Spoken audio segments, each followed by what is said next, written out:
Very good evening, dear friends from Lapland. Here we are, the pioneering workers. Try to find my place because there's the light behind me. The light of hierarchy is shining behind me. So we have been here with this little group now 2 days, and the weather has blessed us. The light of SIRIUS is shining upon us, the scorcher burning all what has to be burned away. And tomorrow is Leo full moon. So the energies are becoming more and more intense. I hope you were able yesterday to participate in this global reunion. So what about if we will start in the beginning just by sounding the mantra of unification.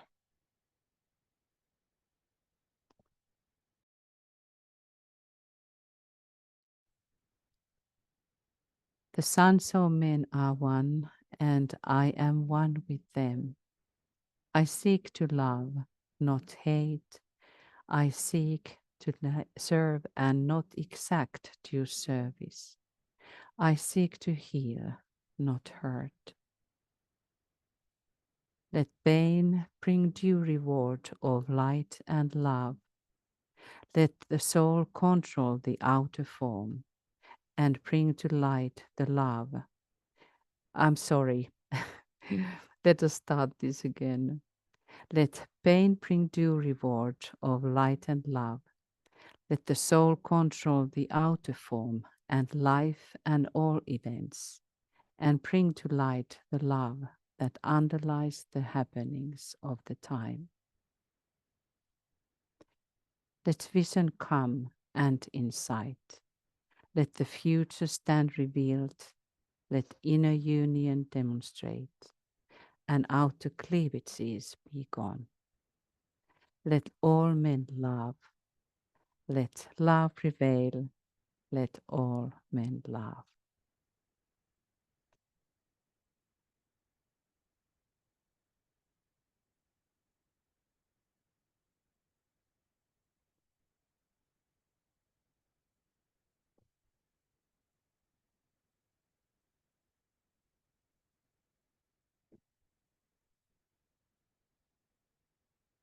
In progress.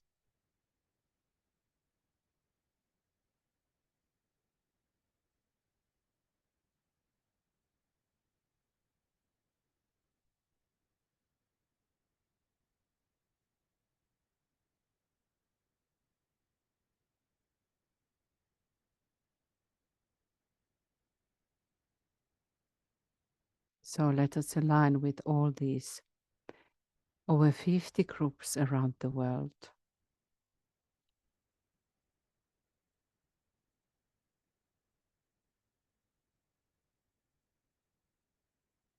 We are going to have the little ritual the same than yesterday, just invoking all of the groups that are involved in this experiment.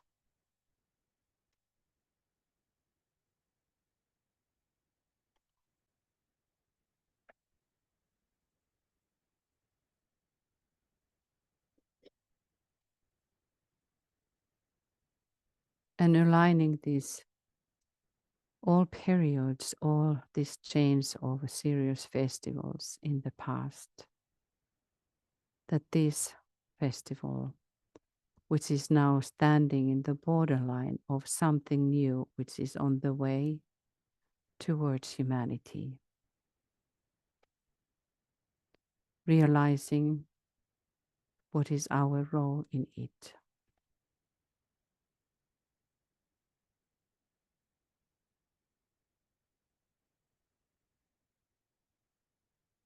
Try to reach really a real contact with your soul group.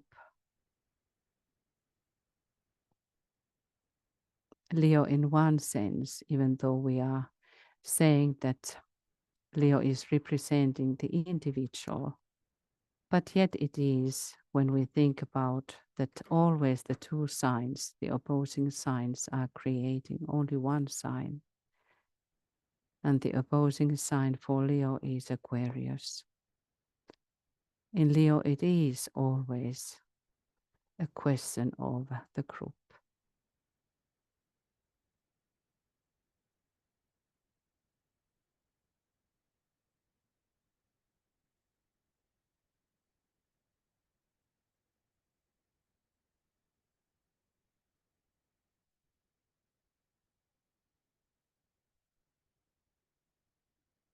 The group represents organism,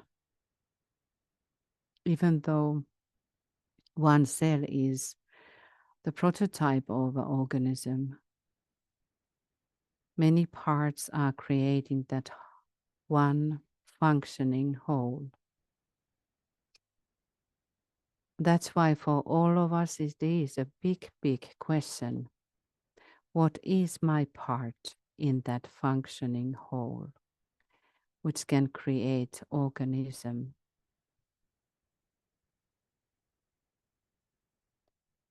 We know that we are still far away of that humanity could be functioning as one big whole. The many groups needs to do their work before the humanity be really one whole, even though it is one humanity. But we have so much still undeveloped parts in it. But us who has come for this time to make a change in the world, we must know our part in the whole. So what is your part in the whole?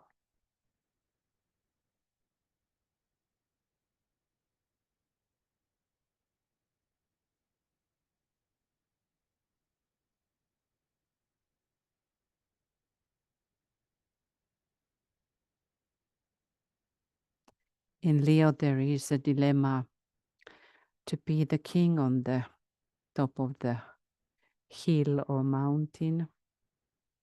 But when the real Leo, is making its move, he becomes the most humble server. Think about theater. When the consciousness of that is taking really place in our brain consciousness, we don't think about our places via the status. We think about our place via our posts, what needs to be guarded and make function.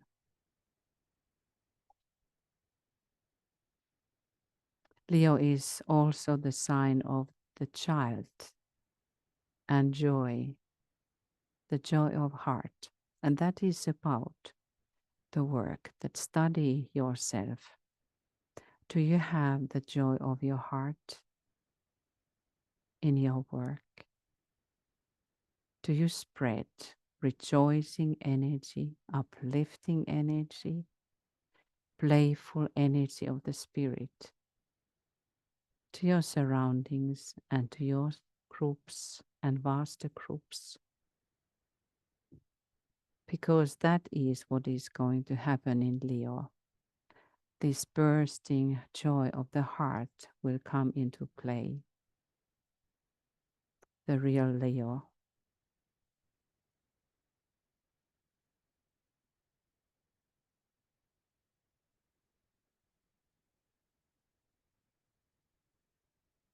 What made or the change what could make the whole humanity if all of these groups who are now connected will bring forth this joyful attitude to life and to the work.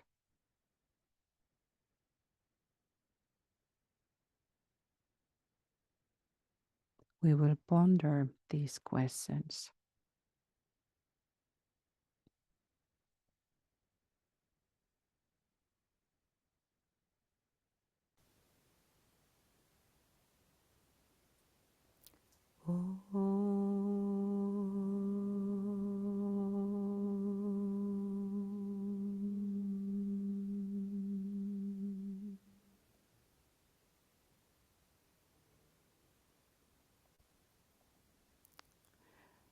So today we will have topics, and we are going to do here again one kind of experiment that because we are here this little group, the pioneering group, and we have the topics scientific work, telepathic work, Ajna Center, Leo full moon, and astrological observations, or actually whatever is relating to astrology in relationship to the work we are doing here, and also related to the next year, the very, very big historical year for us. And then contemplating some of the purpose what we could be revealing, which is related to the next era for the forerunners or new group of servers. Sorry, there is S missing here. I'm sorry,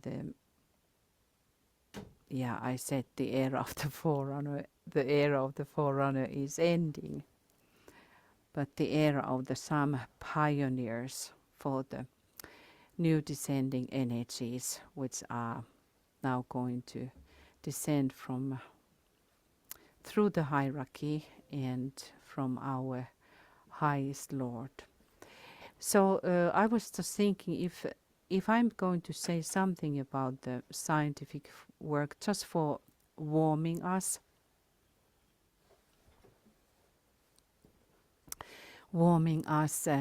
to these days gathering together.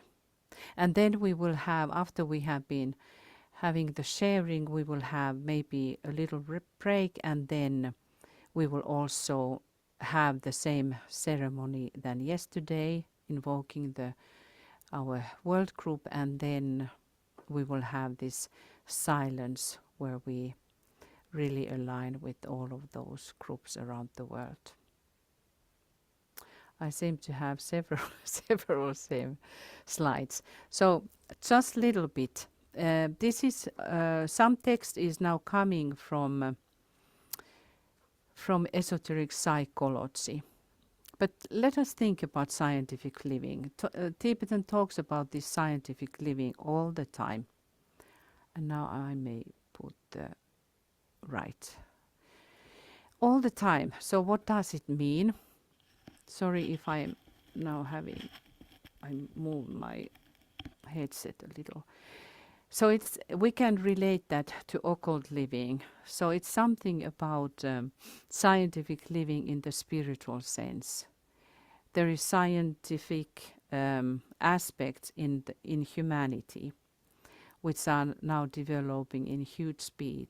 But for us disciples, this scientific living is something about which is preparing us to really work with the higher ones, and when he is appearing, when he is coming. That type of understanding is going to be one of the things that hierarchy is looking, our fittingness, have we understood that we actually have to do something occultly important in the world.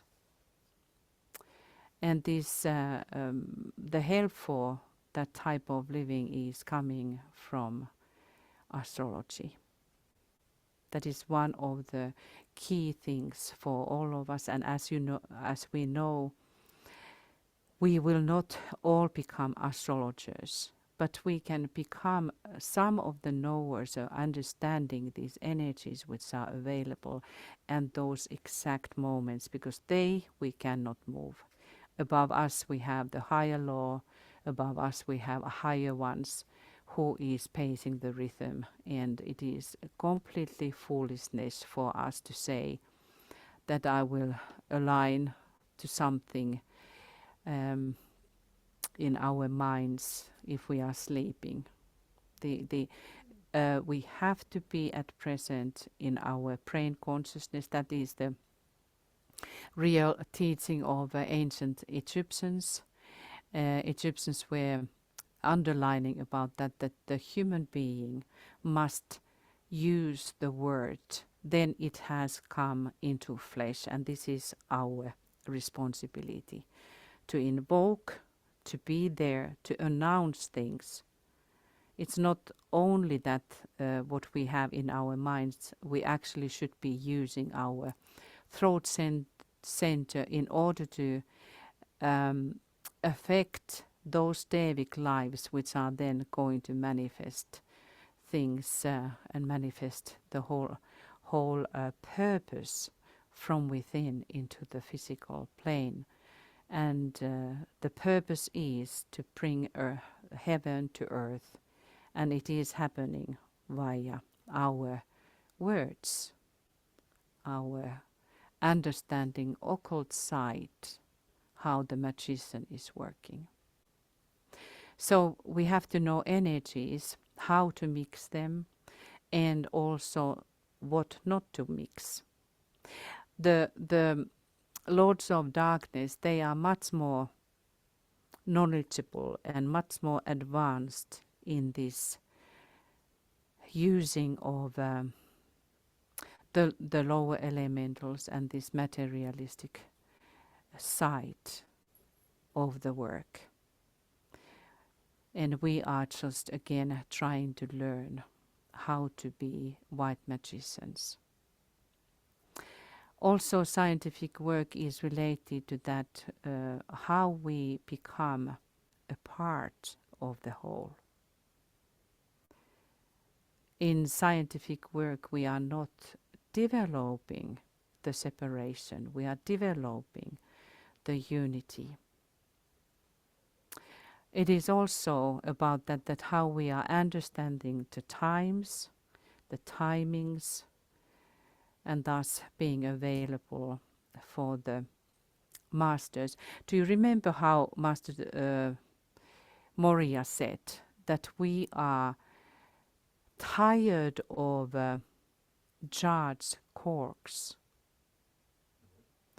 Charged corks, the cork which is on the top of the wine, which is that I don't know this, but I always remember how Michael was talking about that when you charge the corks by electricity, they somehow pump up and then they do something else. But this master Morya meant that they are tired of disciples or aspirants actually, who are just charged when we have the higher energies and then we're gone again. And they are needing us to be present and to understand this scientific life of all of this, what is in the cosmos, in cosmic sense and in the planetary sense, is about that we, when our brain consciousness gets it, we are pushing through this inertia which is in our body, in our matter. And that's why astrology is giving us understanding and the knowledge of the moments. There are moments behind, there are moments behind. All of these subtle worlds, how they are interwoven together, can be used. There are, if you think about the dark side of the dark moment of the in astrology, how you call these, when you divide the degrees. So there are the dark sides and light sides and all of that. When we really go into the real business, we have to look all of those which are involved, what type of energy we are interwoven into the life. Just a little bit about the text. This is by Tibetan now. Men are so occupied with their demand for light. We have been working now for some time, a few years, about the demand, and I have noticed that people are not actually understanding. It's not about this religious understanding about demand, that it's not nice to demand. This is the demand for light. We must demand the light and learn to use the will for that. so earnest in their cry for release from the present blindness, and so anxious for relief from the surrounding chaos, that they are apt to forget that from the inner side there is also a great effort and push to help on the part of the custodians of the plan and their assistants. And that is about the Antakarana building.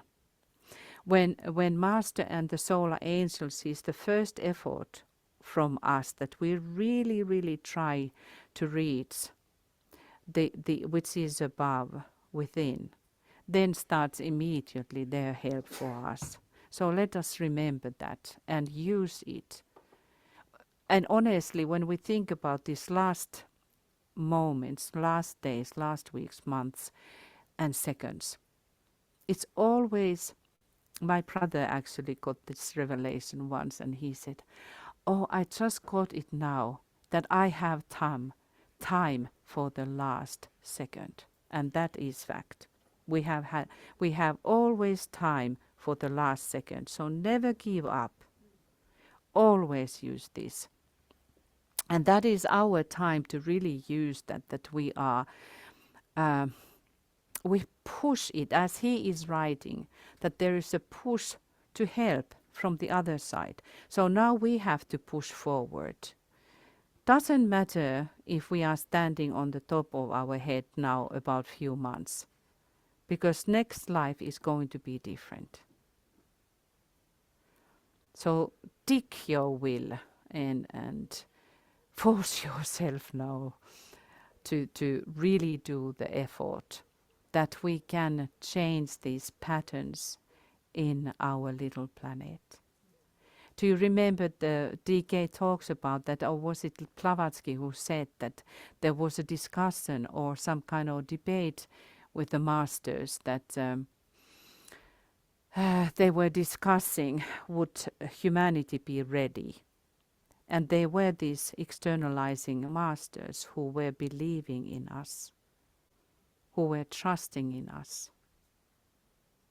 If we think about our friends and our surroundings, you know what does it make if you have someone who is trusting you or someone's, how much power it is releasing.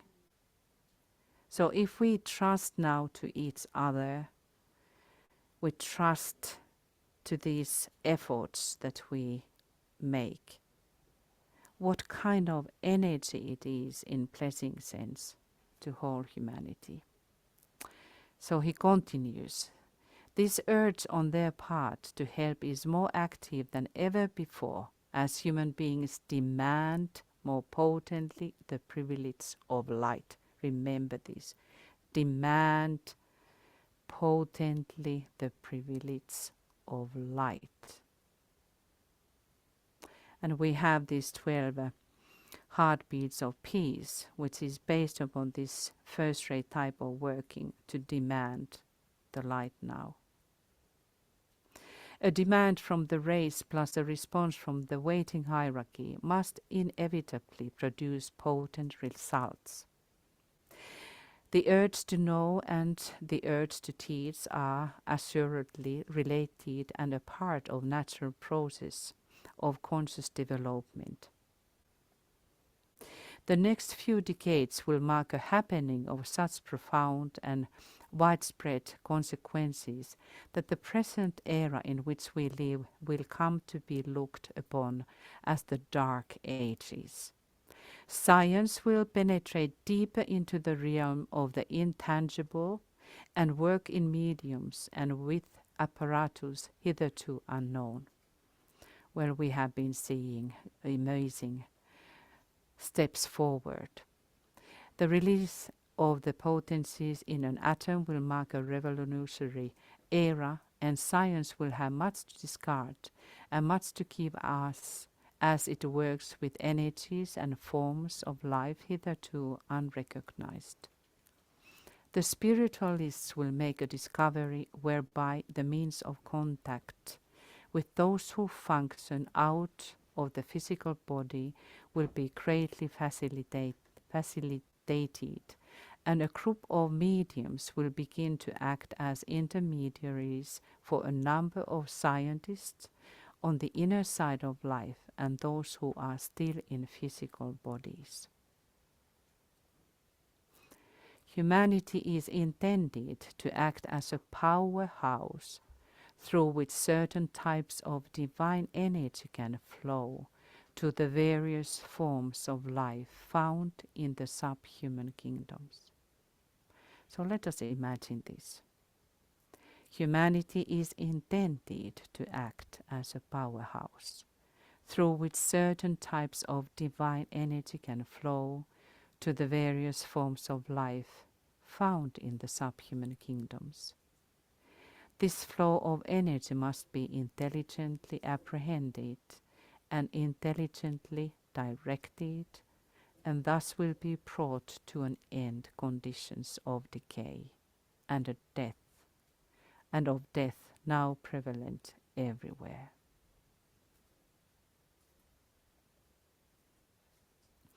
Thus mankind can link the higher and the lower manifestation of life related to the seventh ray. But this will be possible only when men themselves have, within themselves, linked their higher and their lower aspects.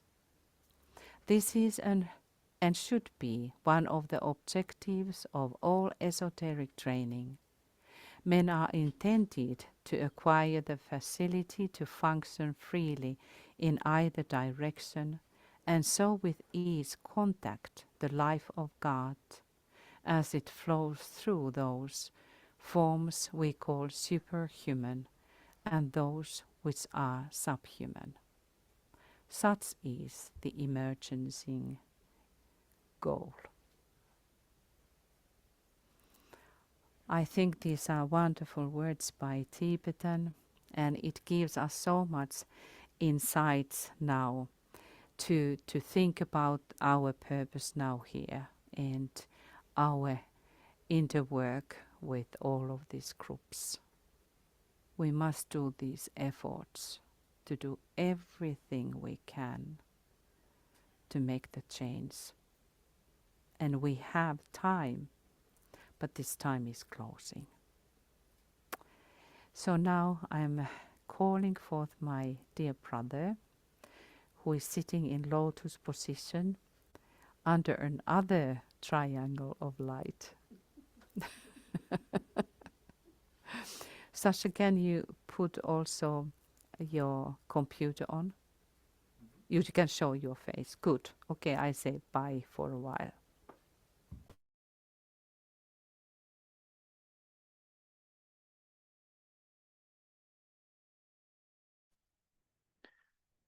I didn't realize I will need to reveal my outer beauty. But Look at that, how beautiful you are.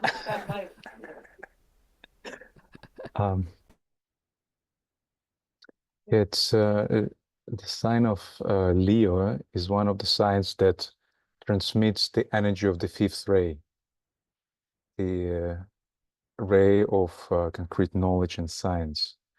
And so it teaches us this, what Tuya named the scientific living. And just as a contribution to this topic, I want to share an anecdote story that actually happened today. We are here in Lapland, and today we had a beautiful adventure this morning, going to a place, very magical place that's called Three Kingdoms. I still not quite understand why it's called Three Kingdoms, but it's the place where the borders of three countries meet: Finland, Norway, and Sweden. And my confusion about kingdoms, because it's not a kingdom in Finland, it's a republic, but still. Anyway, so it's a very beautiful nature, very magical, as anywhere in Lapland. And so it's a place where geographical borders meet. And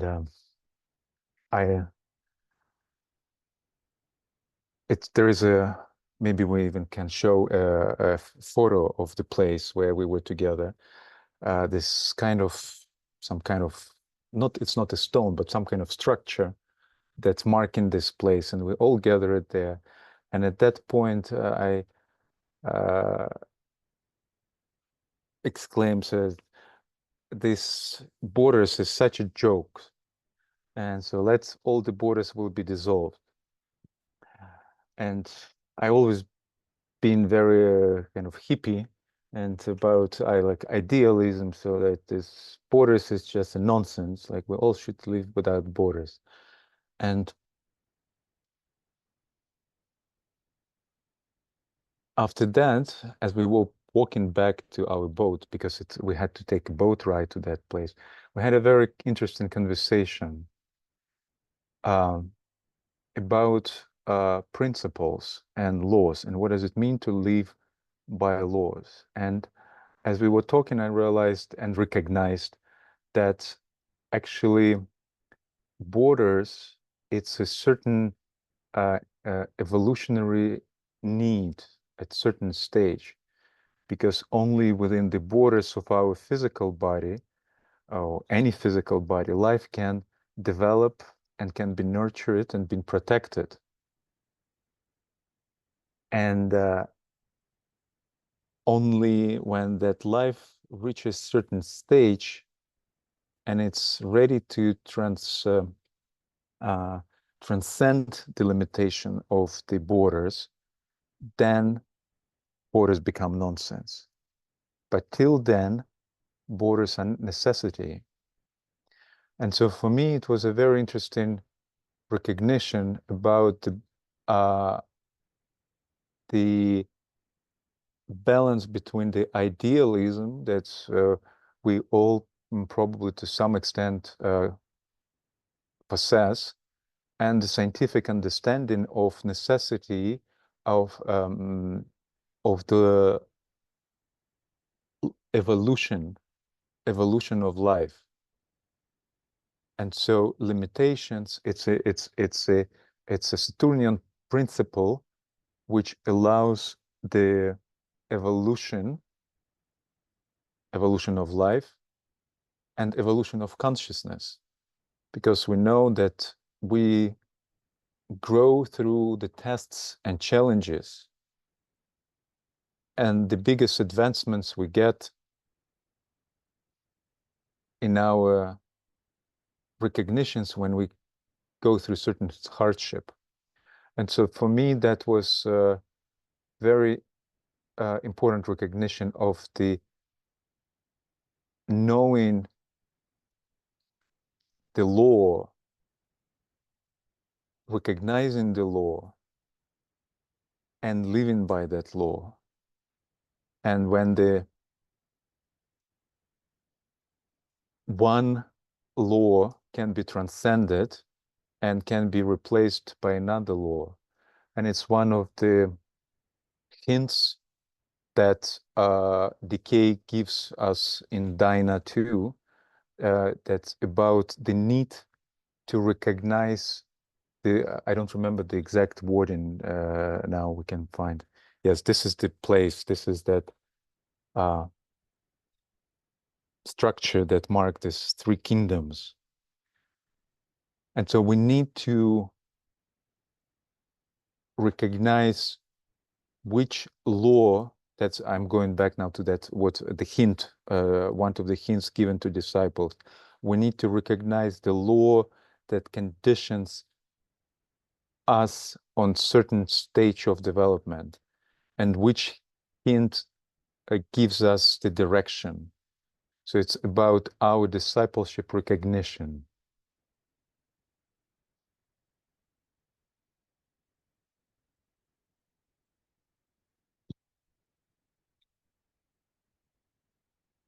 Passing baton to anyone else who would like to share about the scientific recognition and scientific living.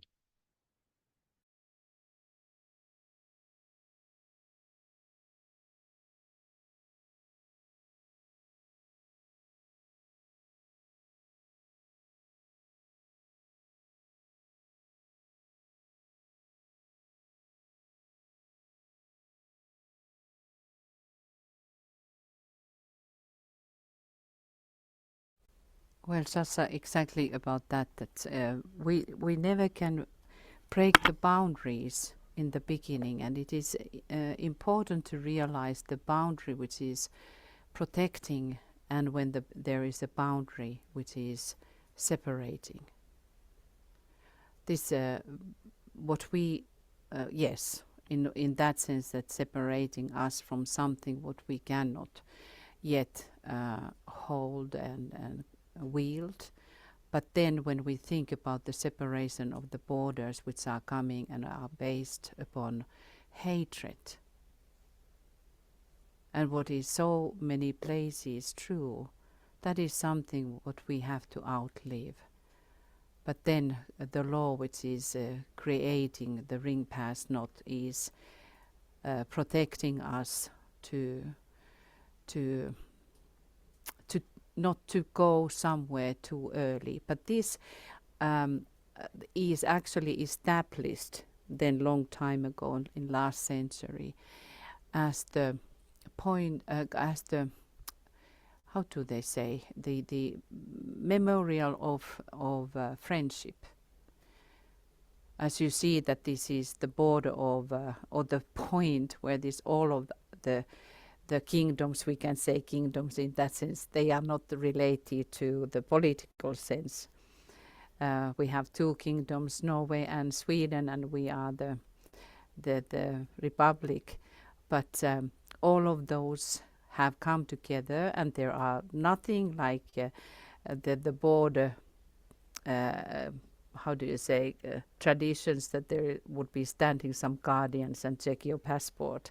You can just run happily around that how many times you want, and that is the free space, just symbolizing about the friendship.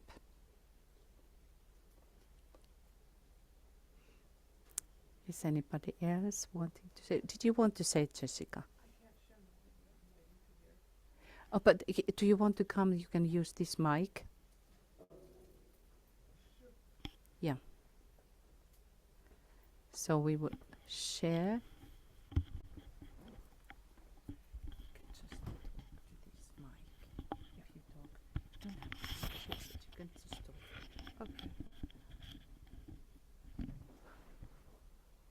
One of the things I'm interested in, we've had some conversation about, is the idea of the science of the soul and the continuation of life beyond this lifetime. And we have the opportunity to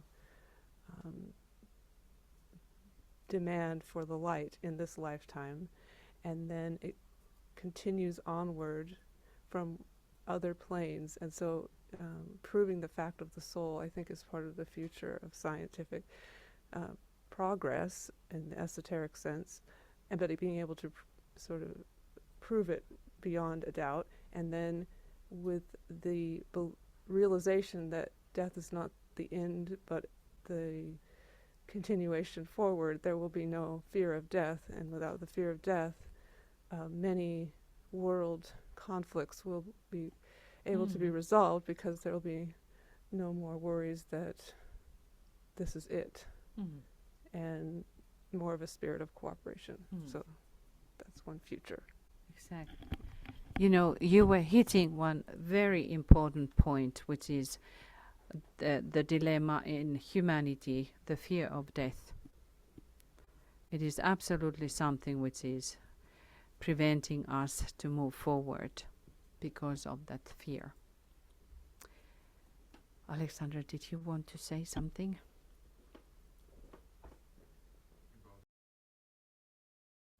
Or continue something? No. Well, someone else maybe about the scientific living. Yeah. Is there anybody who would like to share something?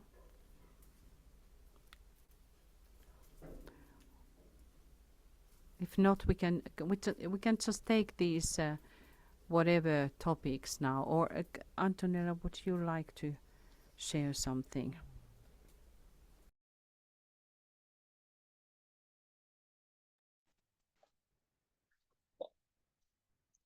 Well, I was just thinking that in this Leo full moon, the axis Aquarius Leo with their first ray and fifth ray are really powerful and activated in our consciousness. And we have this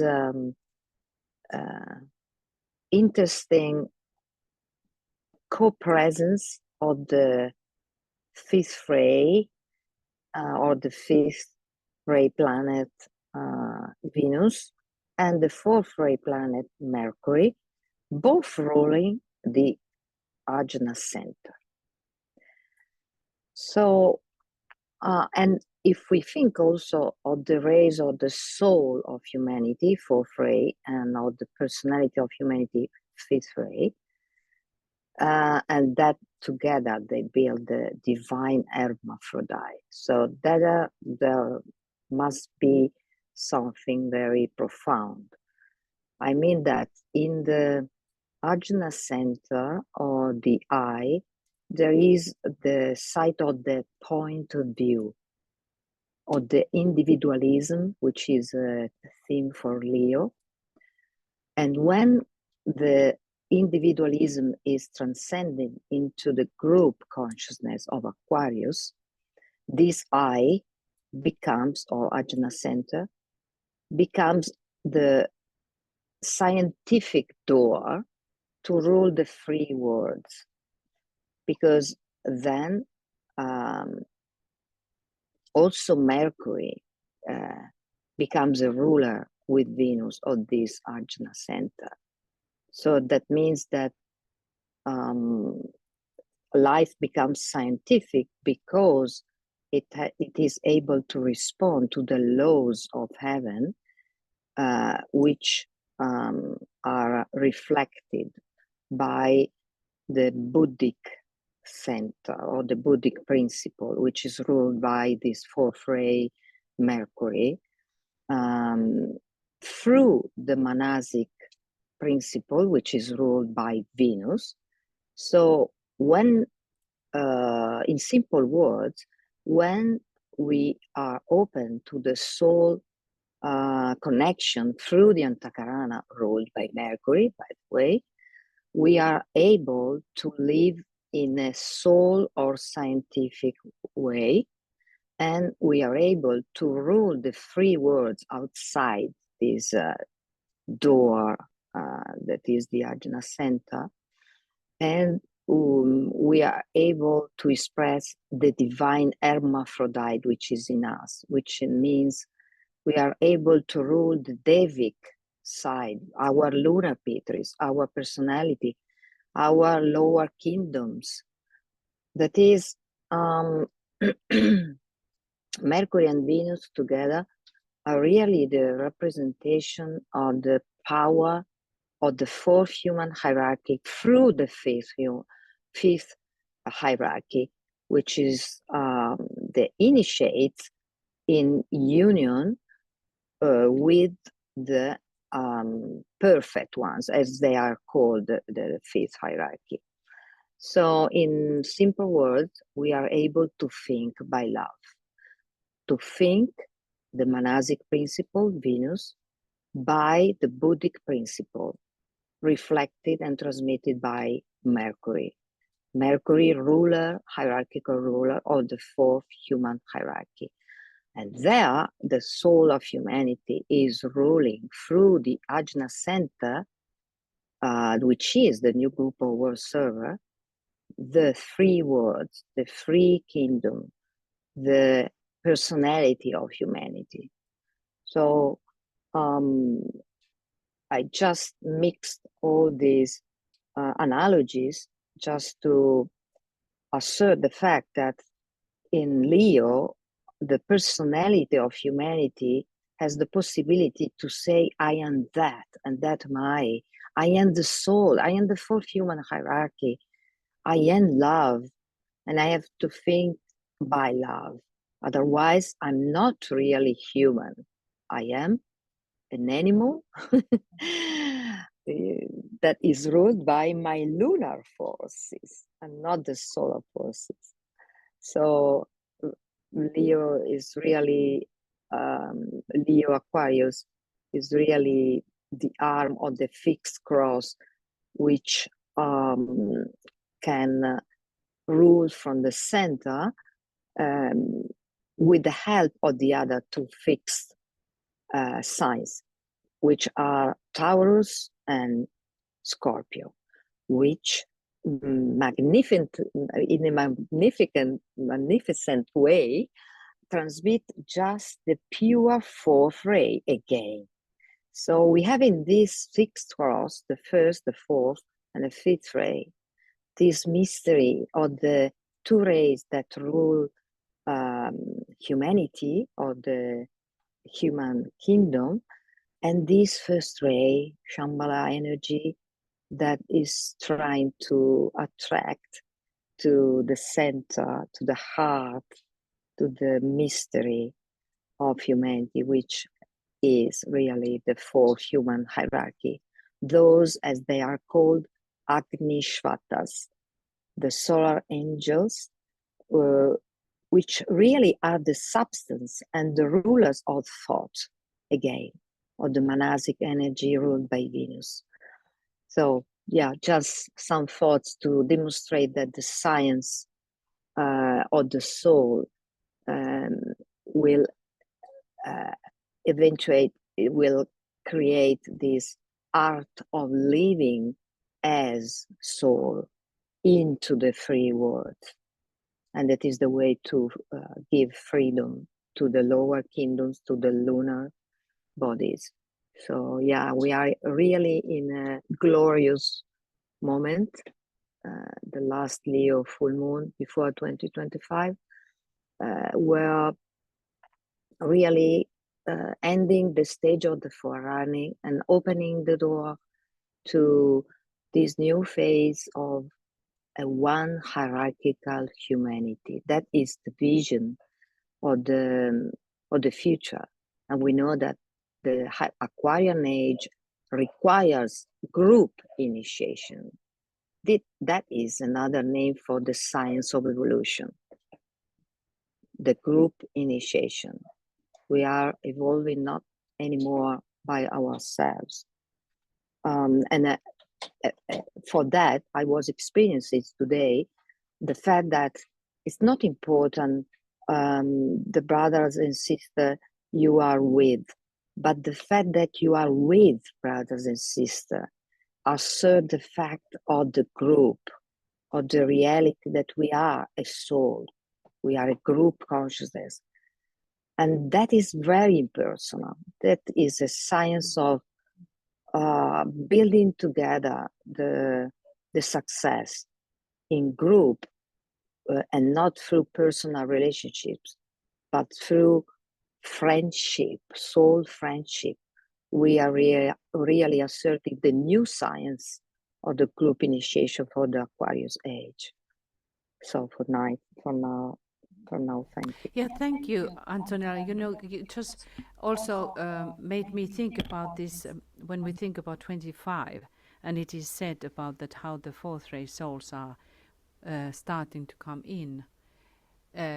All of that, what is in the head of us about the really learning how these Buddhic energies need to be brought into our physical lives in order that we are fulfilling the Dharma as human beings. The fourth ray is so important for us. It's the really, as Antonella was saying, the ruling ray for humanity. And that's why we battle. We poor ones, we need to battle, and there are many borders before we are reaching the real Buddhi. But yet there is on the horizon, there are huge things coming, and hopefully it is the way that the disciples can now work, the way that we are balancing all of these challenging energies and these what Pluto has been doing Pluto relates us to these lowest places in human life. The astral and the when we think about the realm of the hell, Pluto is the guardian of the underworlds. And when Pluto went into Capricorn, where the whole theme is to go under and then now win the Kerberos, the dog. And all of that has been happening in the psyche of humanity. And also this Pluto leading the way in Egyptian way thinking is that Pluto is representing the dog who can go through the darkness and smell the way back home. So Pluto is the one which is indicating us this possibility. Now we have been going through this side of darkness in and testing period in Capricorn, and is it still now? Did it come back, Capricorn? It will come for a while. It will. It did, but it will. Yeah, in the very soon. Yeah, and then go very end in the, was it 19th of November when Pluto finally leaves in our lives now, Capricorn, and then starts the way go to through the Aquarius. Yes. Pluto till 2042. 2042. Yeah, 18 years in Aquarius. That's right. And yeah. it's not for all the signs the same period because maybe you have to put that we can hear you. no, I put. Okay, You're not hearing? Are you hearing me? Okay, Yeah, good. yeah, Because okay. she says so important things. That's why I want that they are not Yeah. going to miss. Because Pluto is entering, so definitely next year, I think in January, till 2024. So in Aquarius, it will stay 18 years, and it's not the same period in every sign because its orbit is eccentric, meaning that it's really different. Astronomically, it depends from the apogeo and the perigeo, that is the ellipse or Right. is March. So it's important, this long period in Aquarius. Right. And Really, then, really preparing. and then it will be in Pisces, which is It's really home. Yeah, some of us may live so long that we will can experience of that. And how long it's going to be in Pisces?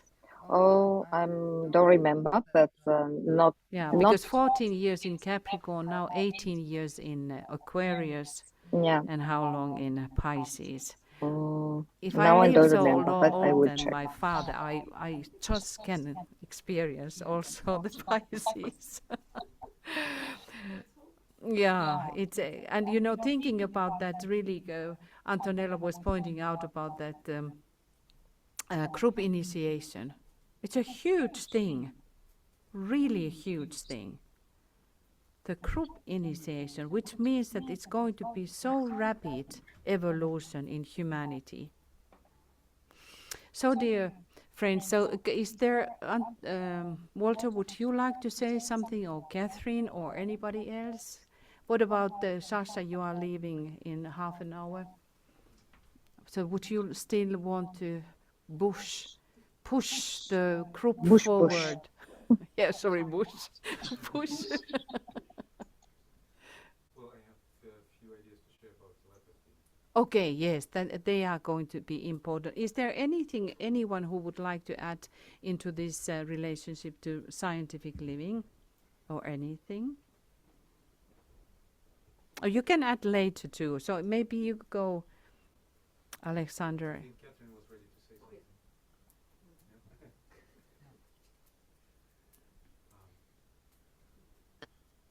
Yes. Tuya asked me earlier to share some thoughts on the topic of telepathy, and so I had some time to reflect on this. And the topic itself is so huge, and we the decay in the book of telepathy and etheric vehicle says that the term telepathy is the most inadequate term given to what is called in the hierarchy the science of impressions, and that the hierarchy itself is only now starting to learn this science, to explore this science, because this science of impressions covers all the relations within the hierarchies, on the hierarchies, and like so it's about connectivity and about alignment within the higher realms, but also within the horizontal realm. So there are different types of, let's use this term, telepathy. But there's certain principles that I think are quite adequate for our recognition. And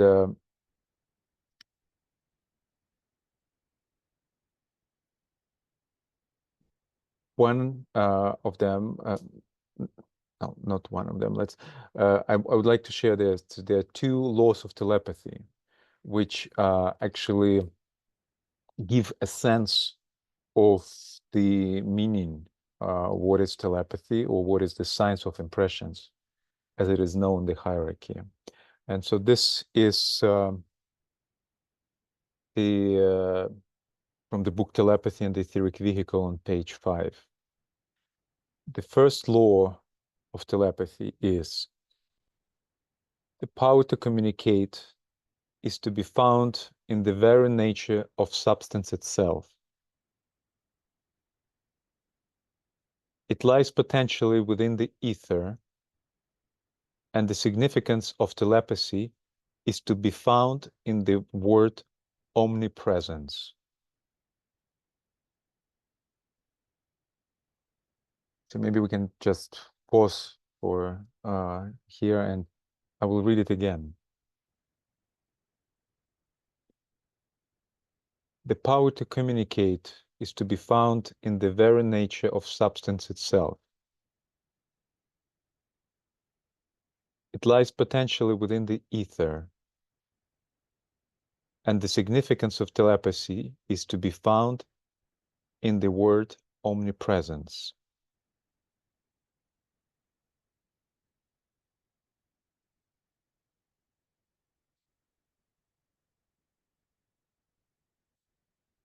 I think we all had experience of certain telepathic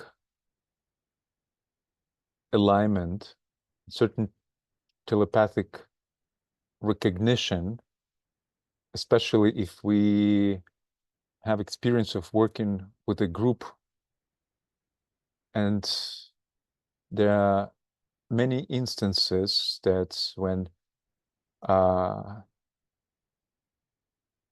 people who connected through the ethers within the same group, they receive the same impressions.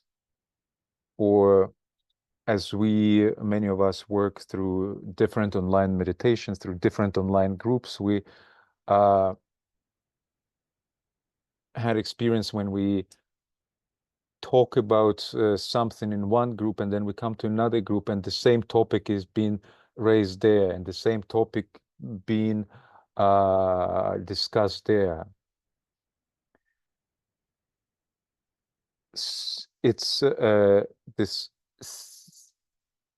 in a way, related to another law, going back to talking about scientific living. One of the hints given by Tibetan is that all ashrams can be found on the Antahkarana.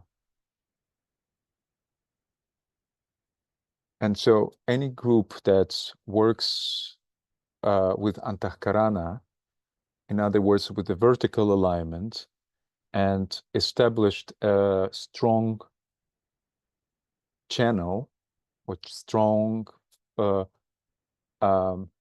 alignment, they connect to certain source above, to certain ashramic center, and that the other groups who connected with the same ashramic centers, they can receive impressions or the same impressions and the same ideas.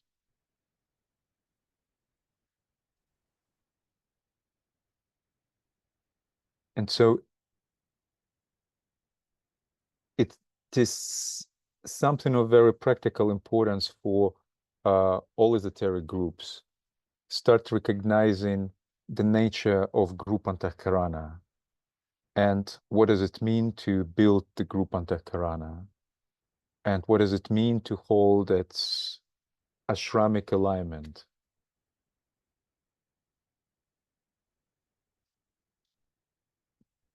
The second law of telepathy is the interplay of many minds produces a unity of thought which is powerful enough to be recognized by the brain. The interplay of many minds produces a unity of thought which is powerful enough to be recognized by the brain.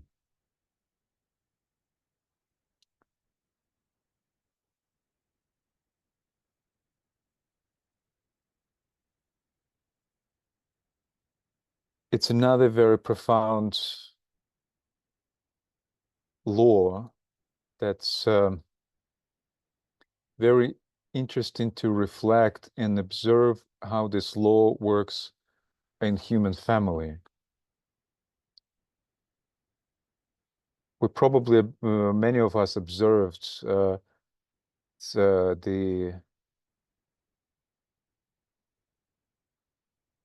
events when the same idea would take control over the masses. And that's when the shifts in public perception can happen, when there's certain those revolutionary changes in public consciousness happen. And so, in a way, the new group of world service being asked to work to magnetize certain great ideas that could inspire thinkers of the world and can magnetize humanity to inspire and lead into certain changes.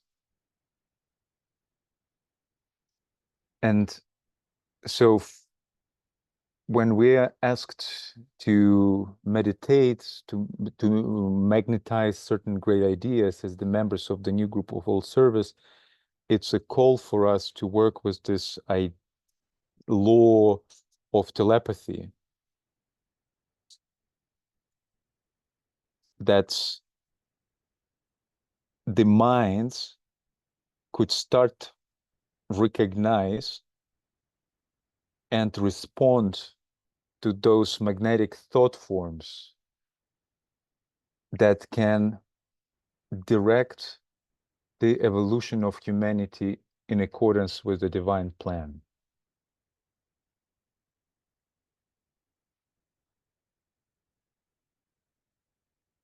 So those are just few thoughts on a really vast subject of science of impressions, which we inadequately call telepathy.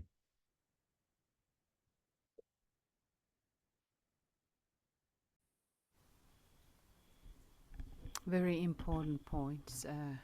Is anyone inspired to comment or have your thoughts? I was just thinking about this, praying consciousness. We are not talking about that enough, how important it is. or what I have been just like gaining throughout the years, that we seem to emphasize so much and think about this contact that we have with the higher realms and the soul.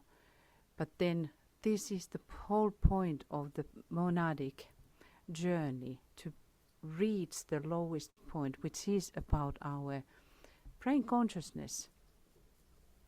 That we have to become conscious in our brain. And these two laws which you were pointing out, the Antakarana building, and then this to anchor everything in the brain consciousness.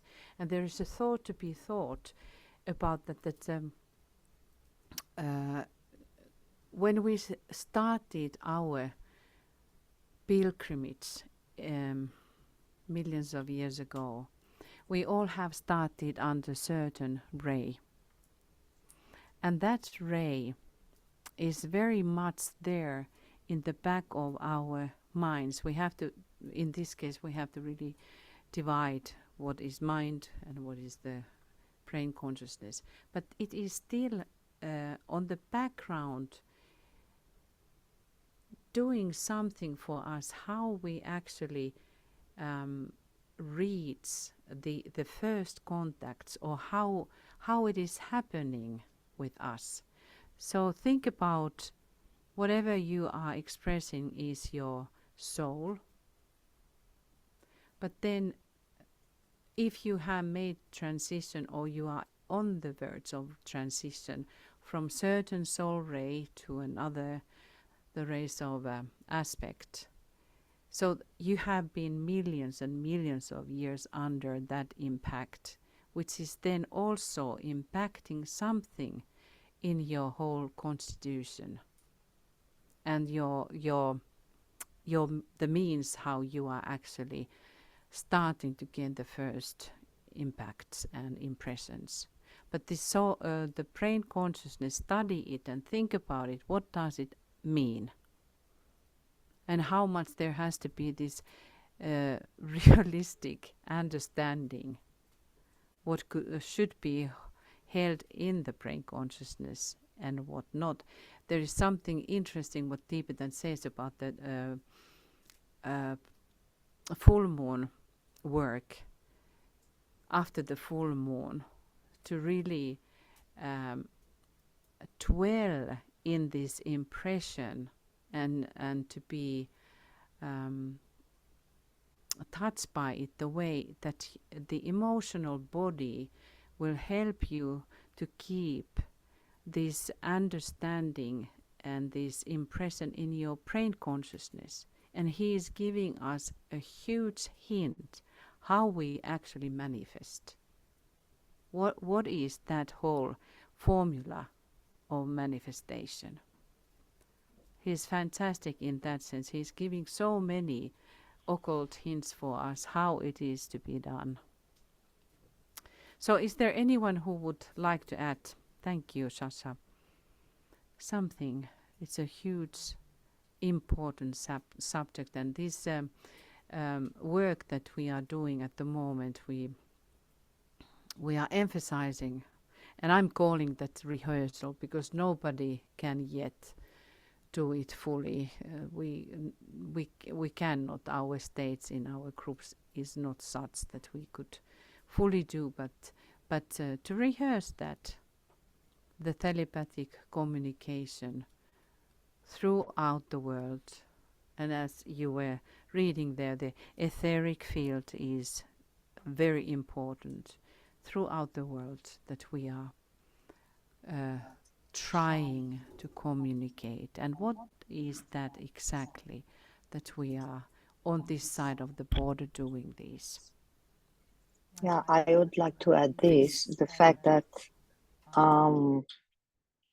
to see the full moon or the new moon or any conjunction as a real alignment between thinkers, solar thinkers, that in that date are in particular telepathy. Because the etymon of telepathy is from tele, which means distance, and pathos, which means passion or ardor, fire. So telepathy is to be in fire or to feel the same passion through distance. And when there is this alignment between planets, between, in this case of the full moon, sun and earth, it's like this electric impulse that a direction gives into space, magnetizes space, electricity and magnetism. So there is more chance, more possibility to enter into passion, into telepathy with hierarchy, in our case as humanity, but for every being on our planet, with the sun, or between lunar Pitris, moon, and the soul / sun. So there is really this concept that telepathy is ever possible, but so as it was said, omnipresence, the fact that substance is omnipresent and connection is ever possible, but in certain dates is helped, there is more electricity, more magnetism in space, like after a storm there is this air which is so clear and powerful. That's the same thing when you meet somebody special in your life. Everything gets a new light, a new power. So telepathy has also this, I think, has to observe this science of cycles. And when we have these directions and conjunctions, like we had some months ago, the conjunction between Jupiter and Uranus in Taurus, or other great conjunction. For example, we can speak next days, or the great conjunction that will happen between Saturn and Neptune at the first degree of Aries, will really give new possibility of telepathy with the quality of the planetary logoi that are in that alignment or conjunction. So Saturn third ray, Neptune sixth ray, in the sign of initiation of fire, in the sign of the homeland of ideas, or the new beginnings. Think about Neptune was last time in Aries 164 years ago. So it's really a new perspective for what is the relationship or telepathy between third ray and sixth ray in this fire of Aries. So every planning, projection, or intelligent planning of new society, new communities, new unions, sixth ray and third ray. So that is an astrological reading of the meaning of telepathy. Yeah. Of course.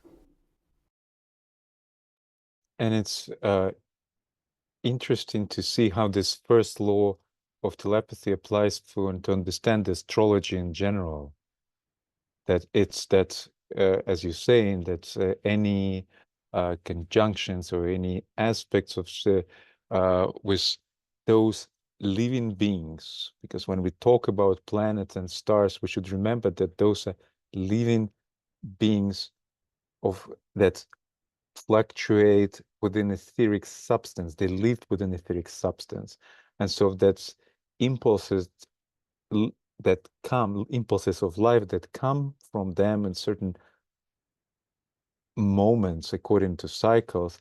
It's a certain communication that comes through those living beings from those lives, and being receptive to those energies. It's about being open to that communication. It's being, in a way, telepathically aligned with those lives that we call planets or stars or constellations. Again, we are hitting some of the occult facts, which is important for us to realize that no matter how much we humans wants to make some fairy tales, adult fairy tales about that one can do this and that whenever, in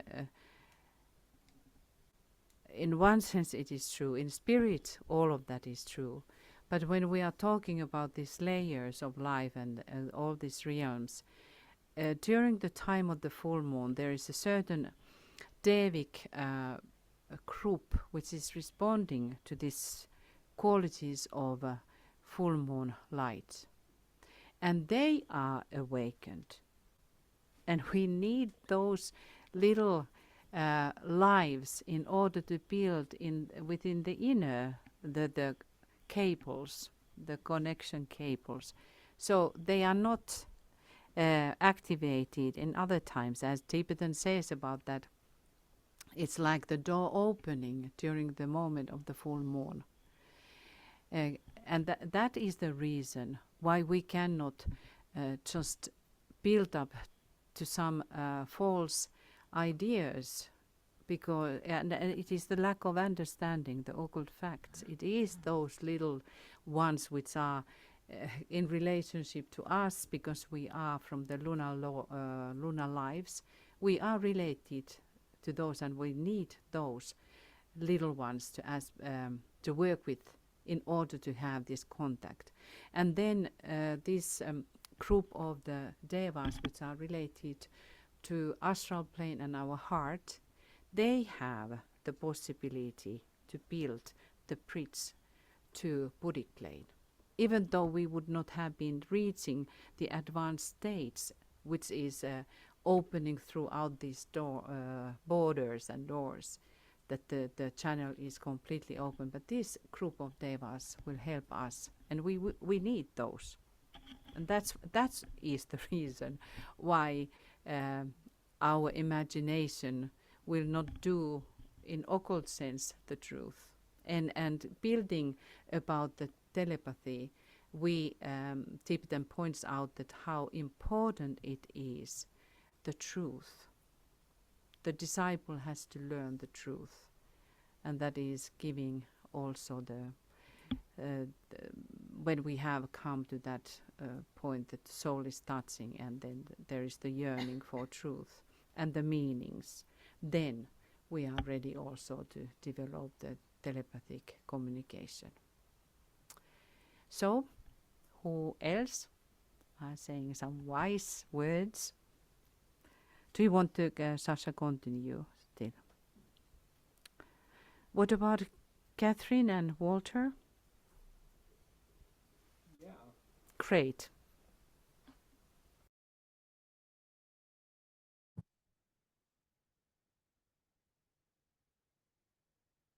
Can you hear me? Yes. You can hear me? Okay.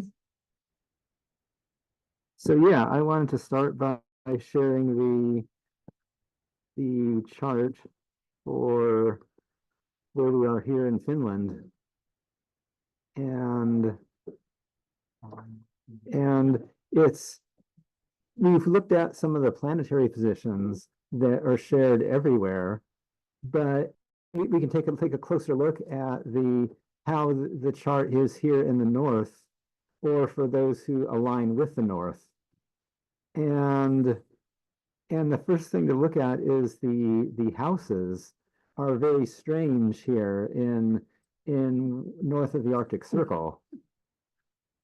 And you can see that what we have here is that it looks like there's only 4 houses, and the other 8 houses are basically non-existent, is what we have here. And this is in the Campanus house system. And if you like Regiomontanus, it's basically the same. And it's basically the same. And so it is, and of course, there's even another stranger thing about the houses here north of the Arctic Circle. Where we are right now, it's 69 degrees, 69 degrees north, and while the Arctic Circle is at 66 degrees. And you can see that the houses are going in reverse order, where the first house through the sixth house are actually above the horizon, and the seventh house through the 12th house are below the horizon. And so there's an inversion that's come and taken place here. And it is just due to the fact that you can have the midnight sun here above the Arctic Circle, or the reverse, a darkness in the winter, darkness at even at noon. And so here, and it's not always like this. This is where this is only how it is at the exact time of the full moon. If you did take a look an hour later, you can see here there's basically just two houses everywhere. There's just the sixth house and the 12th house, while all the other 10 houses are squeezed into 3 degrees or 4 degrees on the houses. And so that just shows how they change. And if you can see what the houses look like when they're changing, if I animate it here, you can see the houses are just twisting around, and yes. Yes. And then then there's a few other points that the ascendant behaves strangely above the Arctic Circle, where not every sign is rising, because since the suns can sometimes remain above the horizon the 24 hours, you can have only certain signs are rising, and the ascendant can like jump 180 degrees at times during the day.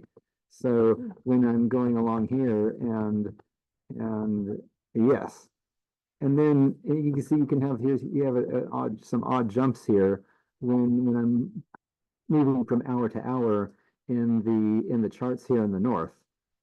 And also a few house systems do not exist north of the Arctic Circle altogether. Like I have Campanus houses here being displayed, but other houses behave in similarly strange fashions.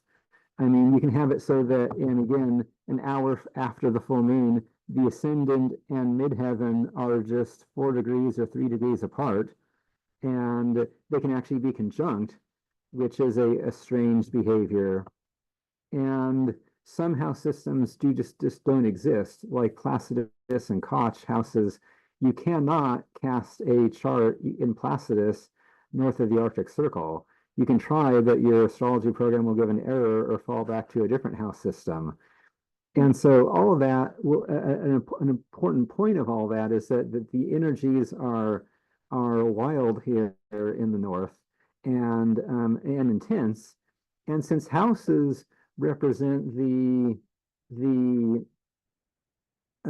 more material aspect, is like how are things manifested in the world, it means that manifestation is different north of the Arctic Circle, and the houses, in a sense, they either don't exist or they exist in a more fuzzy manner. And that shows some of the blending or the ethereal nature or the power of astrology here in north of the Arctic Circle. And that just shows the energy and the amazingness of what's going on here. And if you're not north of the Arctic Circle, you can still tune into these energies by tuning into us here. And so all that just is showing some of the examples of the more of the astrology as it is right here. So thank you. Wow. Oh, Well, may I add yes, just a absolutely, quick thing? please. Yeah, thank you, Audrey, because it's very, I often wonder this houses thing. So it shows us that maybe the Placidus, Campanos, all those systems of houses are like tropic center astrologies in a way, because the main amount of humanity is in those areas. So it's like we humans are the units of the planetary logos. So we are his cells, and our reality, which tries to express through these fields of expression, which are the houses, it's basically right for the most of us. But when you live in these extreme regions, maybe it's good to wonder, is, for example, the system of the null houses with the ascendant for all in Aries a good chart for humanity? Is, for example, to have the equal houses based on the ascendant or MC a better system to read some aspect of our human life, which is beyond the fact that you live in the tropical or equatorial area and not in the beyond the Arctic or Antarctic circle.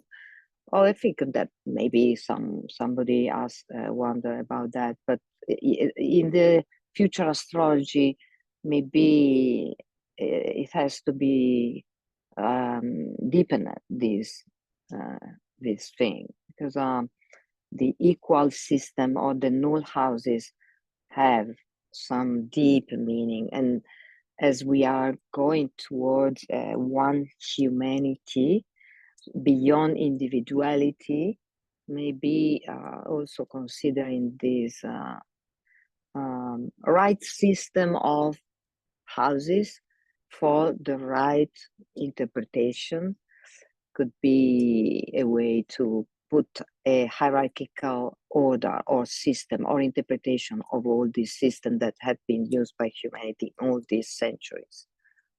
Okay, maybe this thing is for astrologers and not interesting for everybody, but it's a science. It's the science of relationships, and the case that the new dispensation will come first from astrology, so that is precious indication for learning how to read our reality, and evolution. Wonderful, just very fascinating. Would you Oh, want? there is a solution for what you can do for houses in the above the Arctic Circle, and that is you look at it in a three-dimensional manner. Like if I look at here, then this is a three-dimensional astrology chart that's not a chart wheel, but a chart sphere. And you can look at this image here. Let me see, what have I got here? Yeah, so see, here's the sphere here, and this has a resolution of it because it has 12 equal-sized houses, but you have to look at it in a three-dimensional manner, where it's you have the ascendant always on the first house boundary and the MC always on the 10th house boundary, and they're equal even north of the Arctic Circle. Even when in the 2D chart, it seems like that they are together. So that just means that, again, in the north, you have to think multidimensionally to have the complete astrological or complete or accurate astrological view. I mean, you can get away with a wheel chart, but you kind of have to have a chart sphere to get the full picture of what's going on in the sky. And so that is a one possible solution for it.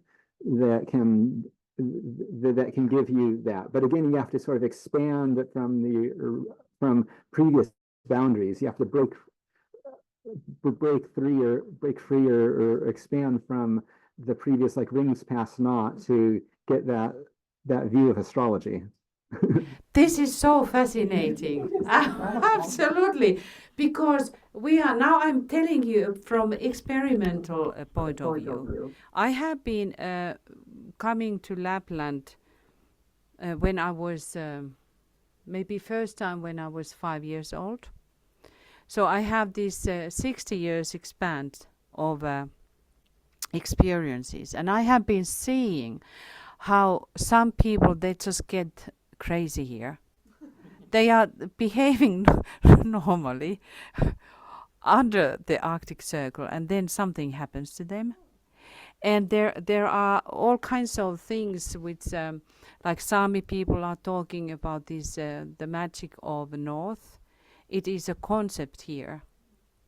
And when you think about that, the sun is marking the Arctic Circle. The Arctic Circle is coming from that one day per year the sun is under the horizon, and one day is just above the horizon, and that makes the Arctic Circle. Yeah. And that thing that there is some kind of magic in it.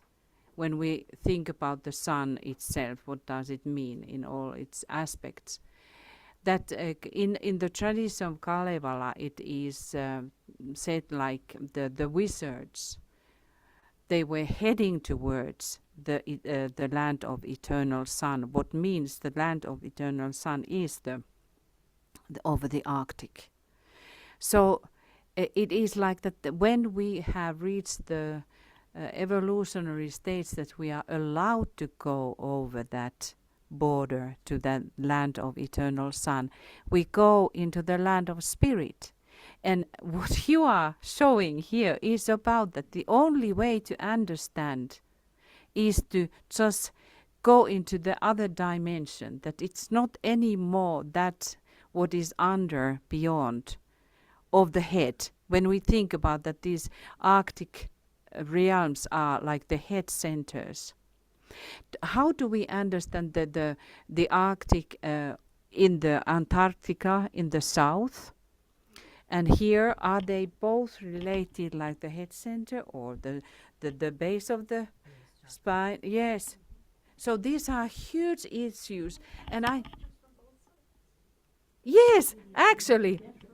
And that's why I was just thinking, should we not elaborate this issue during the coming days? Because this is so fascinating. Let us do that. It is. I hope that you people who are hearing this, you are also as fascinated. Because I think it is the discovery. Thank you, Walter, because only via this kind of visual we can somehow grasp how interesting place we are living and what happens here, because there here happens something exactly in the like a sound level and in the energetic level. And so we have to continue. We absolutely have to continue. Is there anything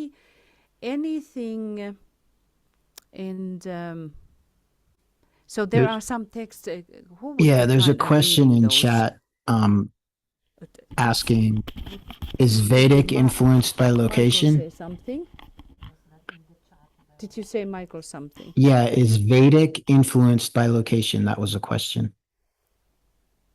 Assuming that's Vedic astrology. Yeah, I mean, my understanding is that it's not, because then the Vedic charts also are very similar to the wheel charts, and they're like the square charts that have the 12 houses that are like squares, and they're plopped in, and the plants are plopped in them just like they are in there. So I mean, I guess it's influenced by location because it will affect the ascendant and that location, but it's not a 3D chart as we have here. Yeah. So because it has a Vedic chart as well as a normal 2D astrology chart will have the same issues or the same craziness north of the Arctic Circle or south of the Antarctic Circle. It'd be interesting to look at someone's chart that was born on the same day we were from this vantage point.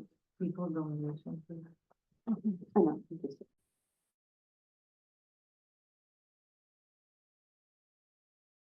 Jessica, did you mean that we should draw another chart? Or what did you mean?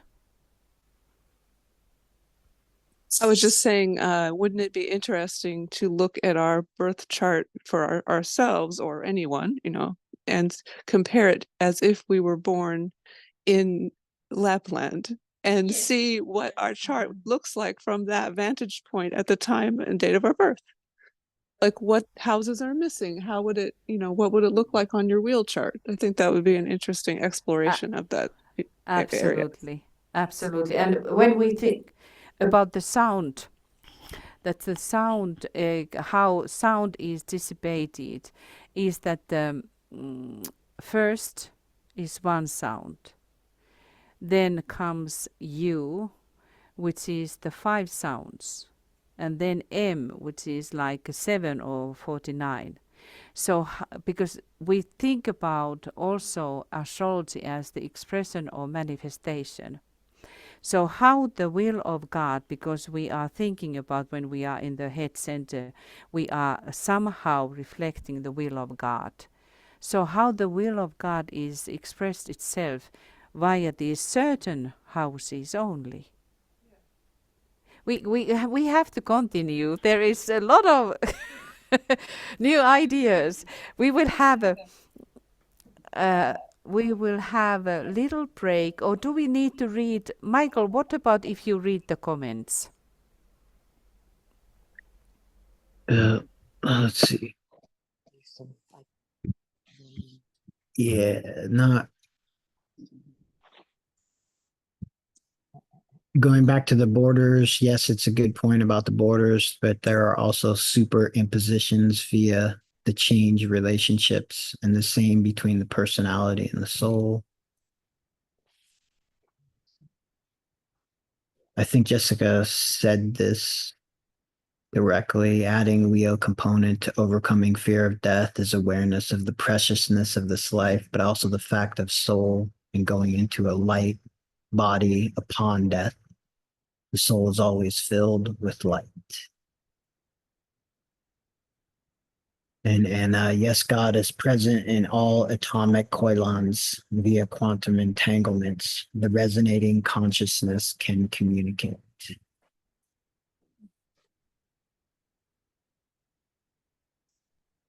Catherine, Uriana and I all live on 45 degrees south latitude, which is also very different as halfway between pole and equator. Speaking about this multidimensional chart. And that's it. And let's remind that at a certain point of evolution, the houses are transcended. And so we work as 12 signs and beyond. Also, the signs are transcending for the 3 intimate constellations, Great Bear, Sirius, and Pleiades. So it's just temporary, this multifaceted reality of the houses. But then when you are, I think, beyond the first or the second initiation, so it's wonderful to think that we as a group now, we are all Leo for a month, in a way, sun sign in Leo. We work to learn how to govern from the center, from the heart, and so on. And when we will approach the monadic level, we will serve the 3 constellations. Very, very good. So, dear friends, we will continue. We will have now maybe 5 minutes little break, and we will start then the ceremony of invoking our groups all around the world. So let us have start like a what is that? 5:50 p.m. GMT. We come back. Thank you. Thank you really, really a lot, Walter. And Catherine, you didn't say anything. We have to get you also, and Antonella and Alexander, but we will continue.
Welcome, dearest friends, to our little ceremony ritual where we are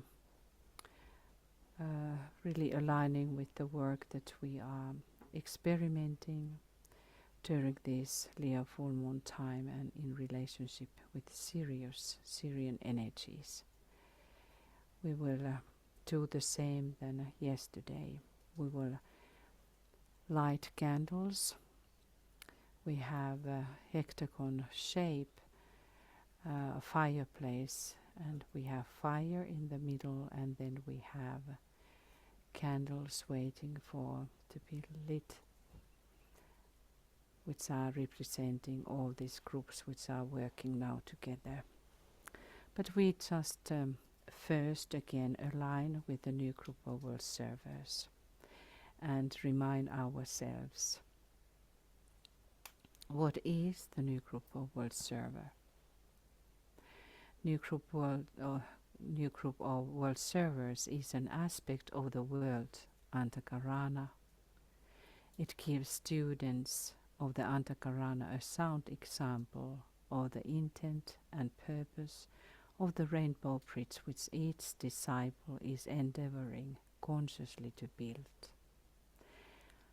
Let us now all imagine that we are consciously building this enormous rainbow bridge of humanity. And all this work, group work, is heading and relating to that conscious work, building the heavenly rainbow bridge.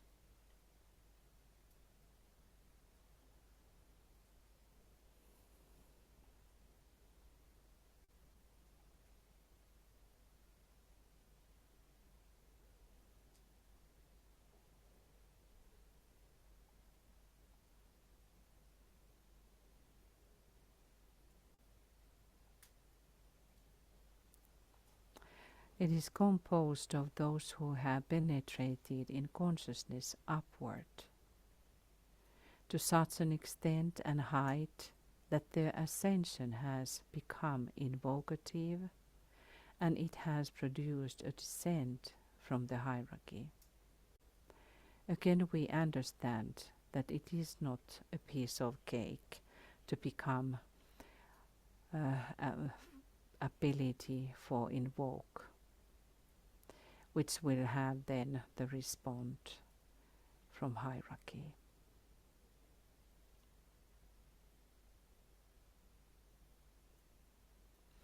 In the new group of world servers, it is not simply ascending energy which must be considered.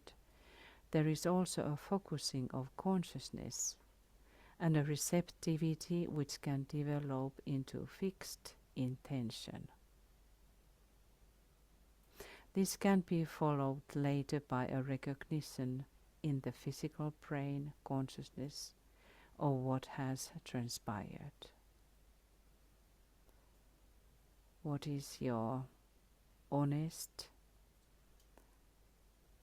understanding and realization? Is that the case?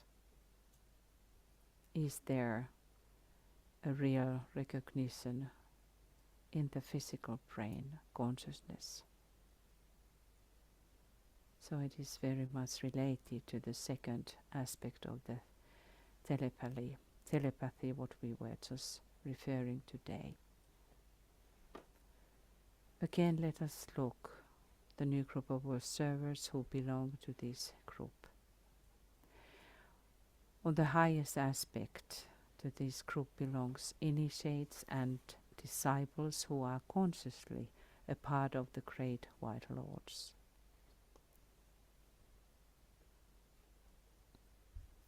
Aspirants and lesser disciples who are affiliated with the hierarchy but who not usually possess that continuity of consciousness which will come later.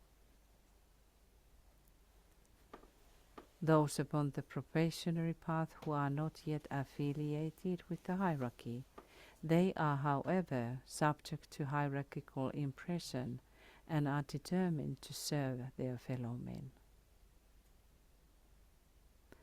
And the fourth group is an increasing number of people who respond to the idealism and the purpose of the new group of observers and who will rapidly join the group.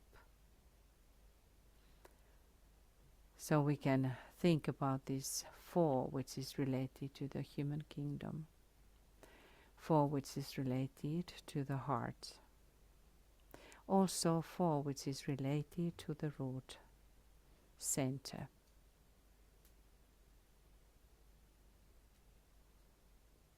As the members of this group meditate and serve, they will gradually find that they are becoming aware of an inner group, the ashram of the master, and whose ray the individual server is to be found. Again, check. Are you aware of the inner group, the ashram of the master?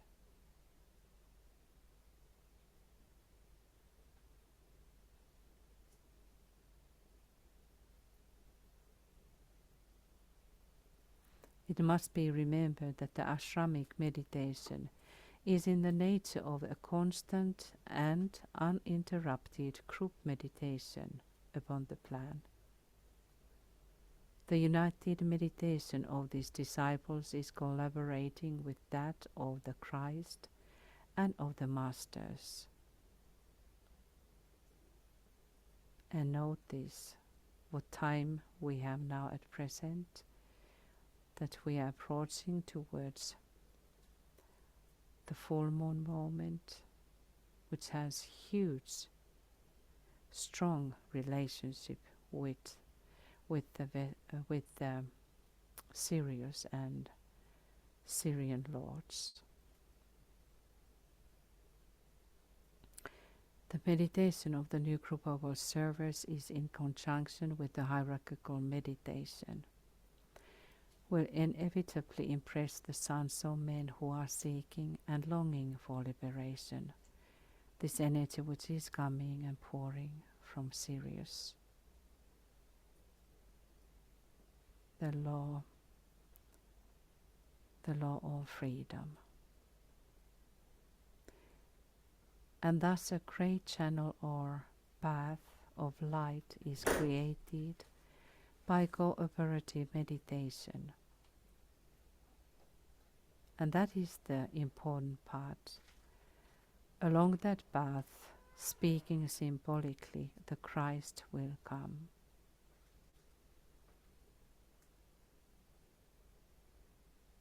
And we can imagine, because it is symbolically speaking, so symbolically when we are lighting now the candles, we are visualizing how these groups are creating the channel, the path of light. And how it is done, it is the meditation of the new group of observers in conjunction with the hierarchical meditation. So let us be aware of it.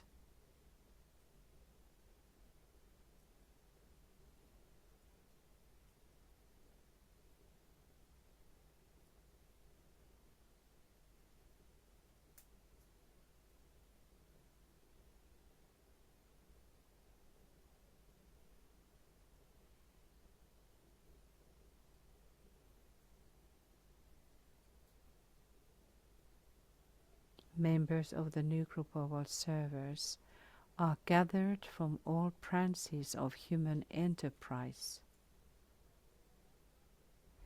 of which organized religion is only one.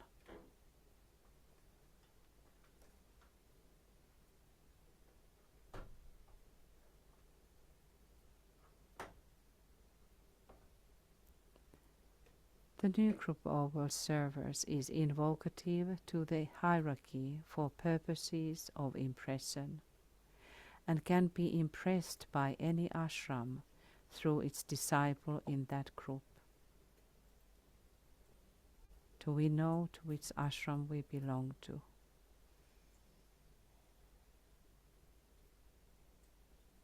Thus, the great chain of contact, and this is especially possible during the full moon times. And we have been rehearsing that in our meditation when we go in our creative imagination to visit Master DK in his workroom in Himalayas, and then really rehearse the contact with the Master DK. And because now we are about in the 12 hours range, let us have a moment to really trying to reach Master DK.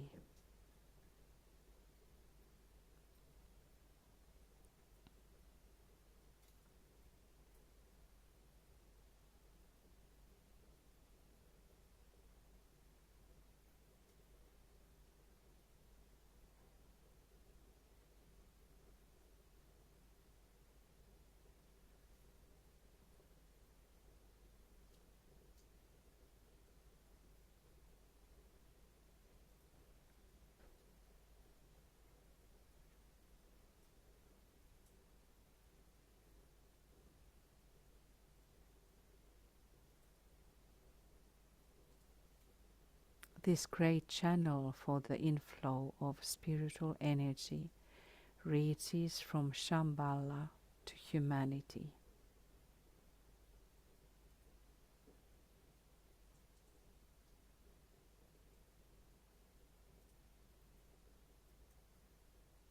And then through humanity to the 3 subhuman kingdoms. In this way, these lower kingdoms are enlightened and raised.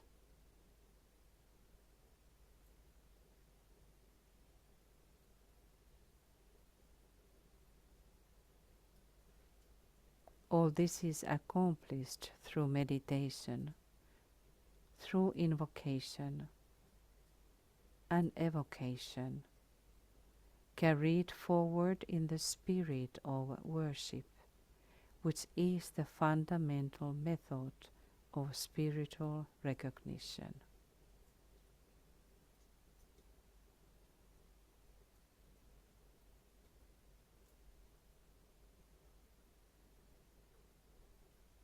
Thus creatively the glory which is hidden in every form is evoked and slowly brought to exoteric manifestation.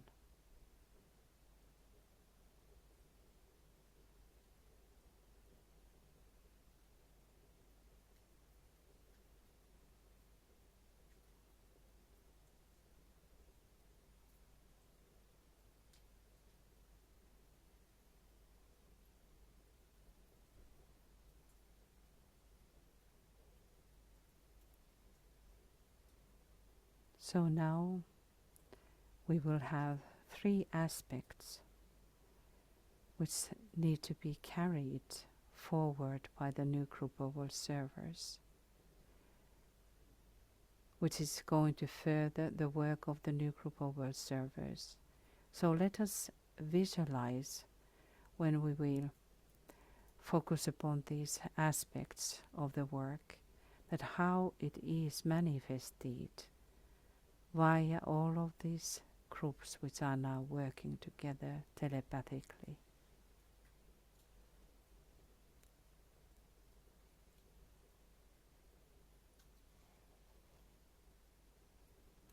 This is going to help to further the work in these groups as they sought and as we sought to prepare humanity for the reappearance of the Christ, which is the main thing, our life intention.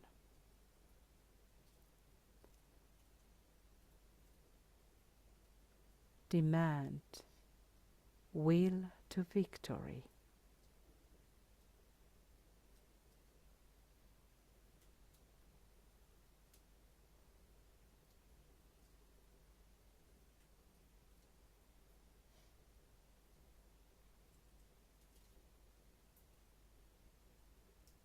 the need for the will to invoke.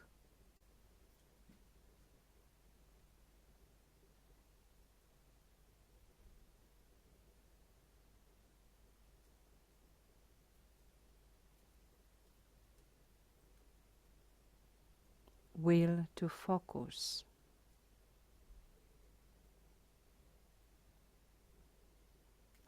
Through this focusing to aid in the great act of invocation for which the Christ is at this time preparing himself.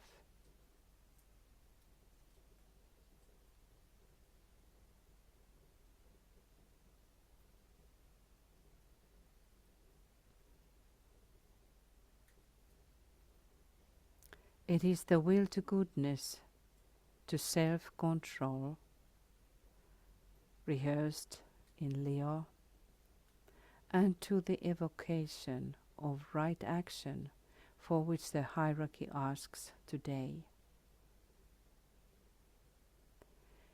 If humanity does its part, it will find that hierarchy more than ready is to respond and do its share in bringing about world release from the forces of evil.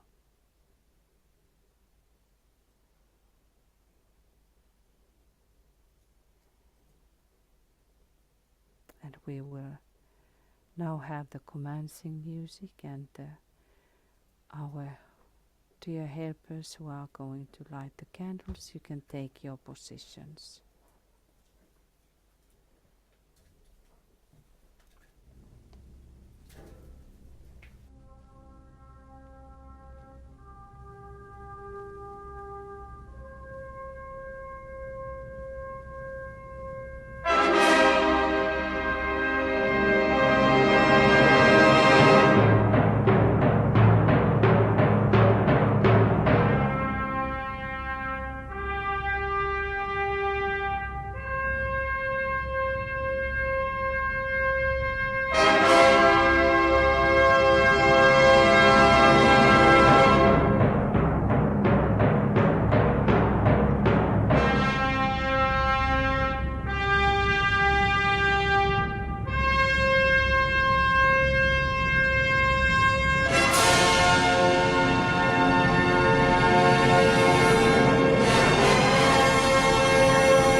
We hear the sound of the bell.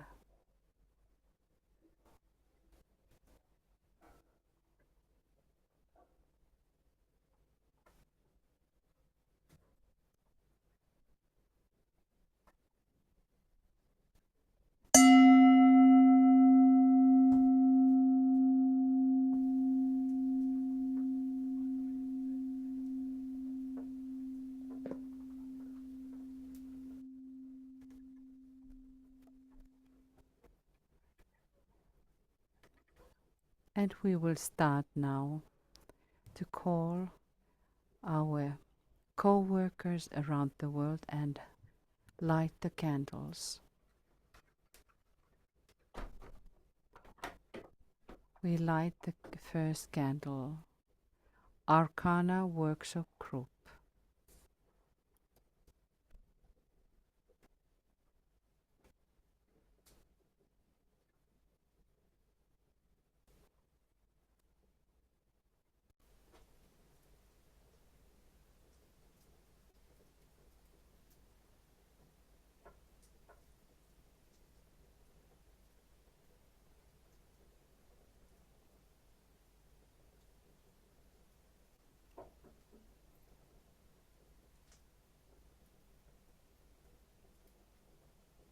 Association point Archangel Rainbow Bridge School.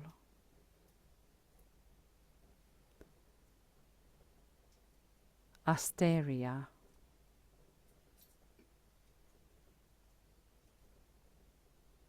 Comunità di Etica Vivente. Danish group Eire. Esoteric Advent. Esoteric School of the Midwest. Esoteric Meditation Group. Esoteric Tokyo. Fredse del Disveglio.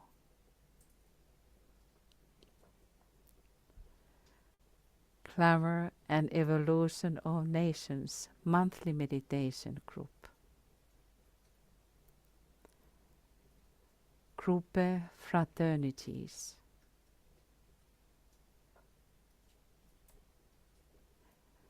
Group Huber de Meditación Creativa. Hamsters. Hechal Jerusalem. Hill Center.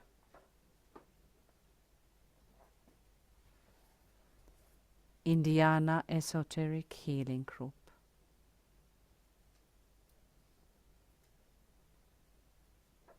Institute Alcohol. Institute for Planetary Synthesis. International Network of Esoteric Healers. International Network of Esoteric Healers, United Kingdom. Istituto di Ricerche Urusvati.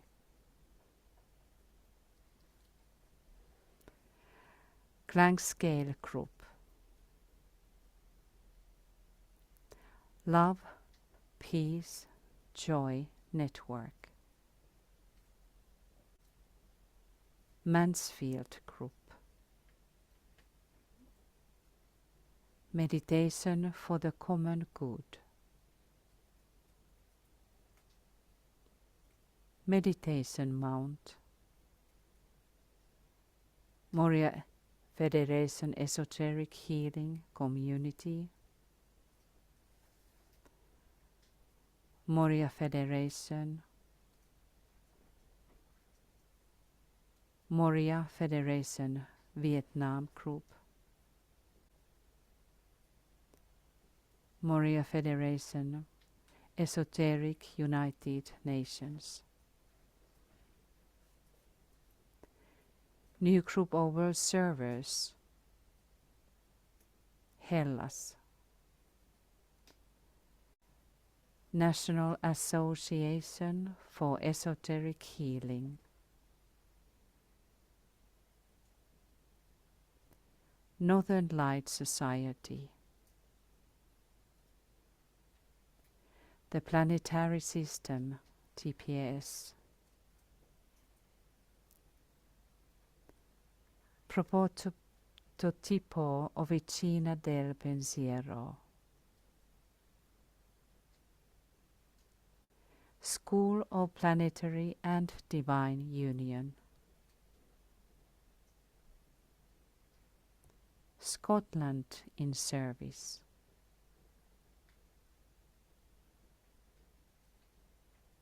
Southern Light Center, Christ College of Trans-Himalayan Wisdom. Sandial House. Sydney Goodwill. Synthesis Meditation Group.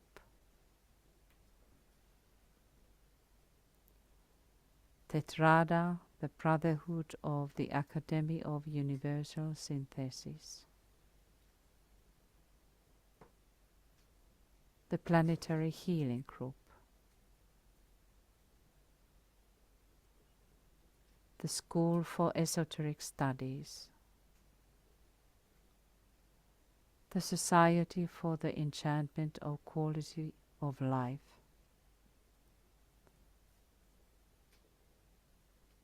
the Soul of Nation,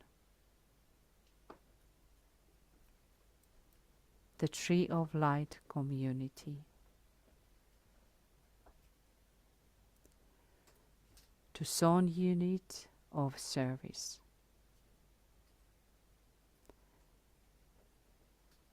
12's Global Network, United Nations SDGs Meditation,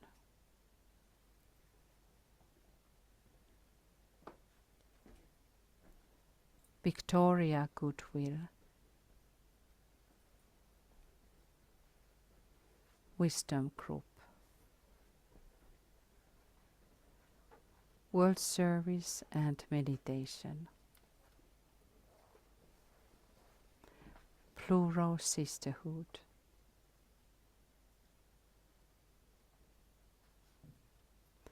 (2025) Initiative Preparing the Way, Coordination Group.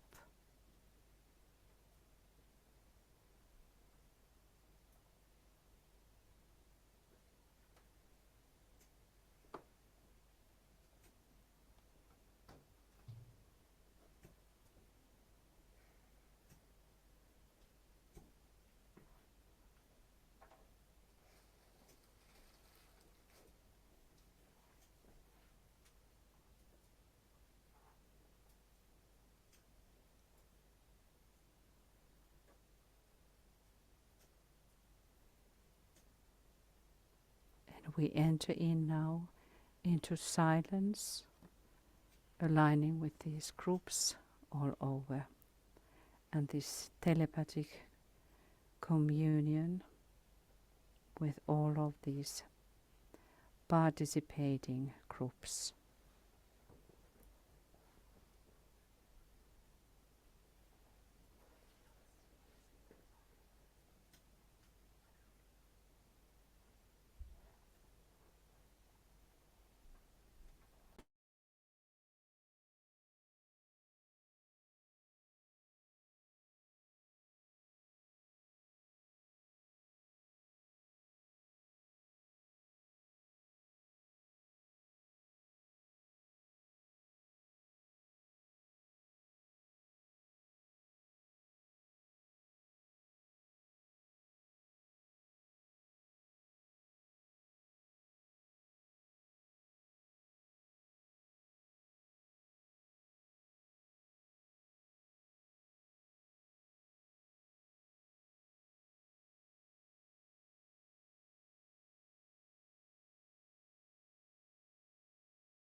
From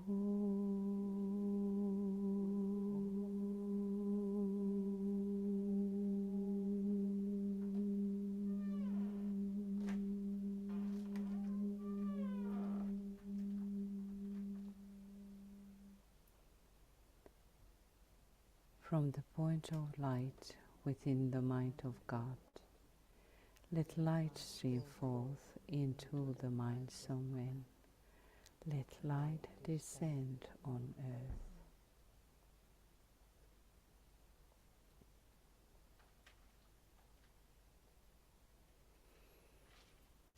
From the point of love within the heart of God, let love stream forth into the hearts of men.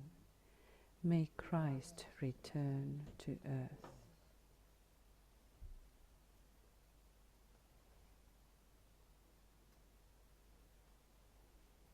From the center where the will of God is known, let purpose guide the little wills of men, the purpose which the masters know and serve.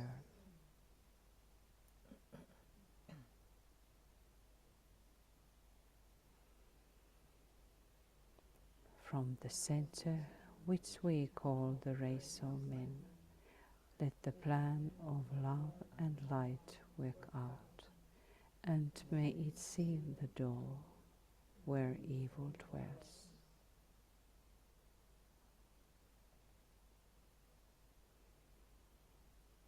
Let light and love and power restore the plan on earth.